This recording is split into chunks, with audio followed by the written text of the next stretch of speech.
हमारे बीच केंद्रीय राज्य मंत्री जल शक्ति मंत्री डॉक्टर राजभूषण चौधरी जी अभी जनसंपर्क करने के लिए निकल चुके हैं। एनडीए प्रत्याशी राजकुमार राय जी के पक्ष में उनसे जानने का प्रयास करेंगे। डॉक्टर साहब राजभूषण चौधरी जी ने अभी तक जो है जल शक्ति मंत्री थे, क्या क्या विकास किए हैं और कैसे राजकुमार राय जी को जिताना चाहेंगे। सबसे पहले नमस्ते मिथिला लाइव में आपके तमाम दर्शकों को नमस्ते। और आज आप देख सकते हैं कि कितने बड़े जन सैलाब के साथ हम निकल रहे हैं। लोगों में काफ़ी उत्साह है, कार्यकर्ताओं में उत्साह है।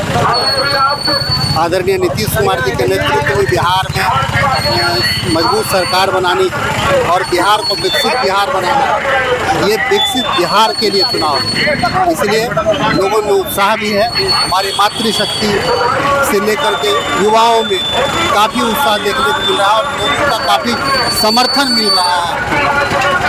तो अभी जो है आपका शुरुआत, राजनीतिक शुरुआत वीआईपी पार्टी से हुआ था। निषाद विकास संघ ने आपने करीब मेहनत पसीना के साथ निषाद विकास संघ बनाए, उसके बाद वीआईपी पार्टी आपने बनाए। आपका शुरुआत सर राजनीतिक वीआईपी पार्टी हुआ।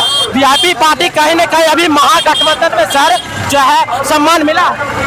देखिए, महागठबंधन के जो नेता हैं वो एक दूसरे को ठगने का काम करते हैं। जिसने भी तेजस्वी जी को छोटा भाई बोला, उस बड़ा भाई का वो काम कर देते हैं। चाहे वो तेज प्रताप जी हो या अभी आदरणीय मुकेश सहनी जी, जिसने उनको छोटा भाई कहा तो बड़ा भाई का काम खत्म कर देते हैं। और इस तरह से वीआईपी को भी खत्म करने का काम किया। वीआईपी पार्टी सर अंत तक फंसा के रखा गया। 15 सीट दिया गया, जिसमें जो है उप मुख्यमंत्री पद दिया गया है, डिप्टी सीएम जब मुकेश सहनी घोषित किया गया है। तो निषाद समाज उससे सर नाखुश है कि खुश है?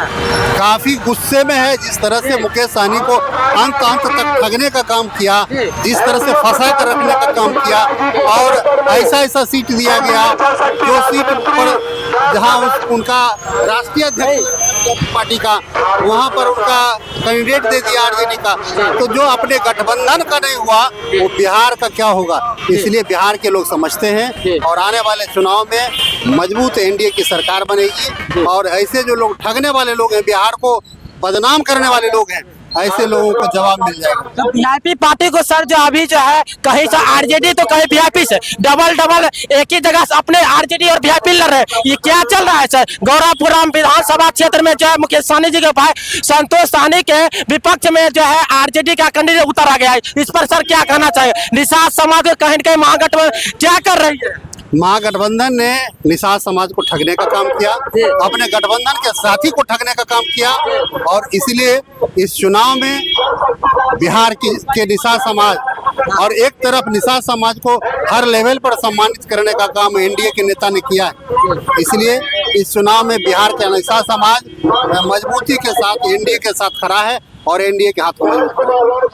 बहुत जगह से सर वीआईपी पार्टी का जैसे बाहुबली से बिंदु गुलाब यादव जी को जो है नामांकन वापस कर लिया गया। नामांकन कराए वीआईपी पार्टी से, लेकिन उनका नामांकन वापस करा दिया गया। आप सब जानते हैं कि जो गठबंधन का नहीं हुआ वो बिहार का क्या होगा। मैं बस इतना ही कहना चाहूंगा। इसीलिए इंडी गठबंधन के पास ना विजन है। मुकेश सहनी के महागठबंधन ठगने का काम कर रहे हैं। निश्चित रूप से आज मुकेश सहनी के दिल से पूछा जाए तो बेचारे कहीं के नहीं है। इतना सम्मान एनडीए के लोगों ने दिया, बिना जीते हुए एमएलसी बना करके सम्मान देने का काम किया और अंत तक इंडी गठबंधन के लोगों ने फंसा करके रखा। और 15 सीट मुकेश सहनी जी को मिले, इसमें से कितने सीट पर आरजेडी का कैंडिडेट है और कितने वीआईपी का है? देखिए, कोई सीट मुकेश सहनी का सुरक्षित नहीं है। जिस तरह से आरजेडी के लोगों ने उनके साथ ठगने का काम किया और डबल कैंडिडेट देने का काम किया, तो ये दर्शाता है कि आरजेडी की मानसिकता क्या है। बस तो मुकेश सहनी की ठग रहे कि निषाद समाज की ठग रही? निषाद समाज को ठगने का काम कर रहा है और निषाद समाज को लोग जिस तरह से, और मुकेश सहनी को भी समझना चाहिए कि एक बार जब छुरा मार दिया और इलाज इधर आके करा लिए और फिर ठीक होने के बाद उधर भाग गए, तो अगले बार तो सर लग रहा था पीछे से खंजर मारा, इस बार तो लग रहा है सर सामने से खंजर मारा गया। नहीं, इस बार तो ऐसा हुआ इस बार जो है ऐसा ऑपरेशन कर दिया, गला दबा दिया जी, जी। कि बोल भी नहीं पा रहे हैं। वो जो कह रहा है वही बोल रहे हैं। जी जी, जो बोल कह रहे हैं वही बोल रहे हैं। इस बार जो है सामने से खंजर मारा गया कहीं ना कहीं। जी जी, अब आप अभी जो है निषाद विकास संघ के आप बनाए, कड़ी मेहनत से निषाद समाज आपके साथ थे, निषाद समाज आपको नेता मान रहे थे। तो आपने सर निषाद समाज के लिए अभी जल शक्ति केंद्रीय राज्य जल शक्ति मंत्री आप है, निषाद समाज के लिए आपने क्या क्या काम किए थोड़ा बता दीजिए दर्शकों को। निषाद समाज के उत्थान के लिए हम लोग लगातार काम कर रहे हैं। जी जी, अभी जहाँ भी निषाद समाज का मोहल्ला में जहाँ रोड की दिक्कत है, जहाँ भी निषाद समाज को जरूरत पड़ती है, हम लोग हर लेवल पर काम कर रहे हैं। जी।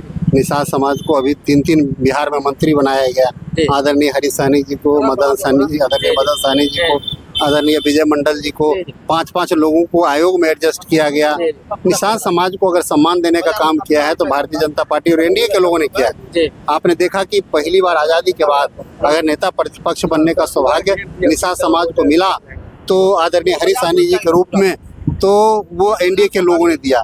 तो सब काम निषाद समाज के मान सम्मान के लिए बिहार के मान सम्मान, बिहार के 4 लाल को भारत रत्न मिला है, जिसमें 3 एनडीए के शासन में मिला है।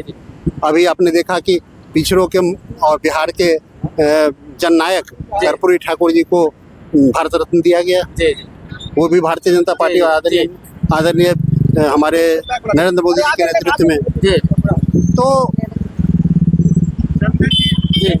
तो निषाद समाज सर अभी स्थिति बस से बेहतर है, शिक्षा में जो है नहीं है, पढ़ाई लिखाई उनका बच्चा का सही से हो नहीं पाता है। निषाद समाज की अपना जमीन है मत्स्य पालन करने के लिए। निषाद समाज बेचारा दिन पर दिन जो है वोट जो है कहाँ फेंकते जा रहा है, ठकाते जा रहा है। इस बार निषाद समाज बेचारा क्या करेगा, लाचार है सर, किसको वोट करेगा? निश्चित रूप से एनडीए की सरकार में 120 तरह की योजनाएं निषाद समाज के उत्थान के लिए लाया गया है। देश के प्रधानमंत्री जी ने निषाद समाज के उत्थान के लिए 120 तरह का योजना लाया और हम लोग लगातार वर्कशॉप बना करके लोगों को बताने का काम करते हैं कि इस योजना का लाभ कैसे लेना है। इसलिए निषाद समाज निषाद समाज जो है सर दूसरे को मछली मारते हैं, मजदूरी करते हैं, अपना जल करने है उसको मछली मारने के लिए सर। देखिए, निषाद समाज का समुचित विकास होगा। हम सब लोग शिक्षा पर भी काम कर रहे हैं, सब क्षेत्र में काम कर रहे हैं और निषाद समाज का विकास होगा। एक सर आखिरी सवाल आपसे है सर, एक आखिरी सवाल है कि निषाद समाज को आरक्षण की जरूरत है, आरक्षण मिलना चाहिए कि नहीं मिलना चाहिए, सो बताइए सर।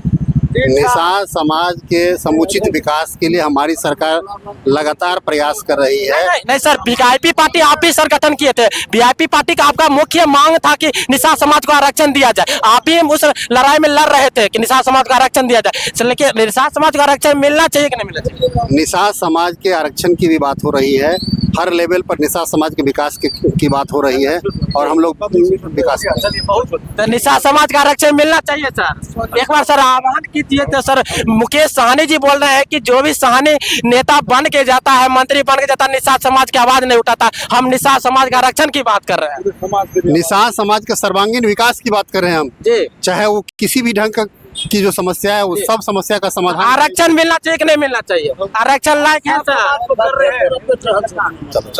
वर्ग के लिए। चलिए, जल संसाधन केंद्रीय जल संसाधन राज्य मंत्री राजभूषण चौधरी जी थे। इसने बोले कि निषाद समाज को ठगने का काम किया जा रहा है, निषाद समाज को बुरी तरह से ठगा जा रहा है। निषाद समाज जो है समझ चुकी है।